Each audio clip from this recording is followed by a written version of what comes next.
Neemias, profeta Neemias.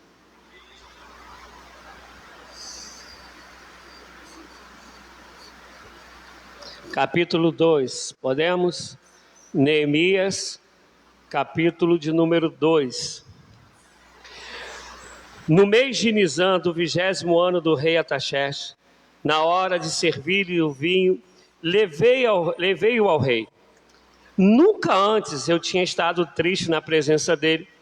Por isso o rei me perguntou: por que o seu rosto parece tão triste se você não está doente? Essa tristeza só pode ser do coração.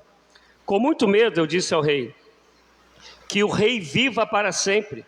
Como não estaria triste o meu rosto se a cidade em que estão sepultados os meus pais está em ruínas e as suas portas foram destruídas pelo fogo? O rei me disse: o que gostaria de pedir? Então orei ao Senhor Deus dos céus e respondi ao rei: se for do agrado do rei e se o seu servo puder contar com a sua benevolência, que ele me deixe ir à cidade onde meus pais estão enterrados em Judá, para que eu possa reconstruí-la. Então o rei, estando presente, a rainha, sentada ao seu lado, perguntou-me: quanto tempo levará a viagem? Quando você voltará? Marquei um prazo com o rei e ele concordou que eu fosse.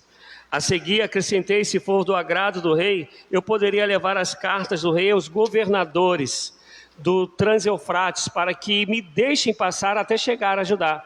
E também uma carta para Asaf, guarda da floresta do rei, para que ele me forneça madeira para as portas da cidade que fica junto ao templo, para os muros da cidade e para a resistência que irei ocupar.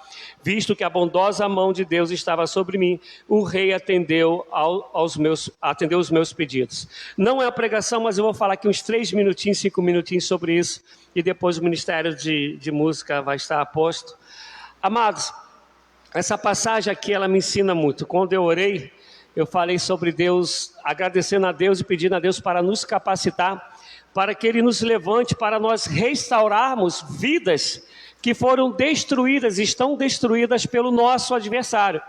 Vidas essas que, falando da época que nós vivemos, Deus chamou para serem templo do Espírito Santo. Nesse caso aqui, a cidade onde estava o templo, a cidade estava destruída. O lugar do povo de Deus, o lugar da adoração do Senhor, tanto cidade quanto templo aqui estavam em ruínas. E aí a gente vai pegar um homem que fazia sua obra com alegria. Esse homem, a gente percebe que Neemias era um homem de Deus, era um homem de vida, de oração, porque quando o rei pergunta para ele, por que ele está triste, o que ele quer que o rei faça, como o rei pode ajudá-lo, ele vai dizer para o rei: e eu orei e respondi ao Senhor. Quer dizer, ele orou naquele momento, creio eu, em pensamento, mas ao mesmo tempo eu quero crer que Neemias era um homem de oração. Assim eu deduzo, porque quando ele ora, ele deve ter falado para Deus: Senhor, agora está tudo aqui que eu já tenho apresentado ao Senhor, por a tristeza que meu coração tem, por saber que a cidade do meu povo, a cidade do teu povo está destruída. Agora eu vou falar com o rei e está em tuas mãos. E o rei vai e concede tudo aquilo que Neemias está pedindo. Mas preste atenção, o rei fala para ele: você nunca teve triste diante de mim.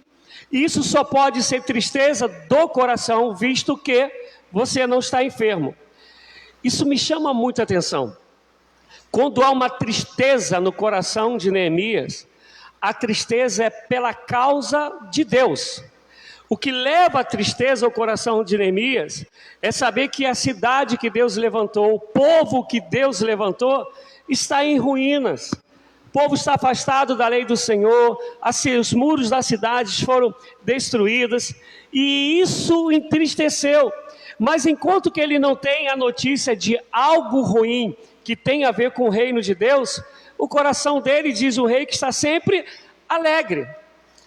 Nós temos vivido um tempo que aquilo que é plano de Deus, aquilo que é propósito de Deus, e quando a gente vê que está em ruínas, não está bem feito, estão deturpando a palavra de Deus, estão querendo tirar proveito do nome de Deus, lamentavelmente isso não tem mais entristecido a maioria. Ao contrário, muitas das vezes o que nos alegra é a profissão, é o cargo, é o lugar que nós alcançamos. Porque Neemias, na época dele, ele tem um cargo, ele tem uma posição boa. Ele é alguém de confiança do rei, ainda que a vida dele corra risco, porque ele tem que experimentar alimentos para saber se são envenenados ou não. Mas só quem faz isso é quem confia, a quem o rei confia.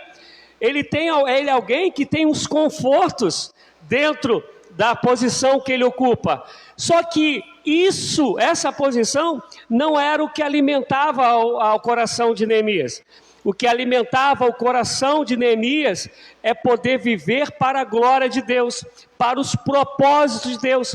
Tanto que quando ele sabe que aquilo que é de Deus, aquilo que Deus tem prazer, está sendo destruído, ele fala assim: eu vou sair da minha posição de conforto. Saber que as coisas de Deus não estão bem entristecem o meu coração. E ele vai muito além, ele se coloca na brecha como resposta. Preste atenção, ele não só sabe do problema, ele quer ser a resposta para o problema.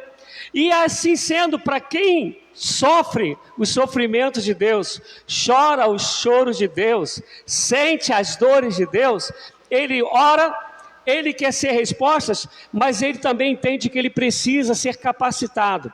Ele precisa de ferramentas. Então o que ele faz? Ele pede ao rei capacidade.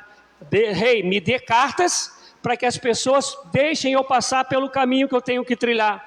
Me dê também carta para que eu consiga madeira para poder resolver as coisas que eu preciso resolver lá da restauração.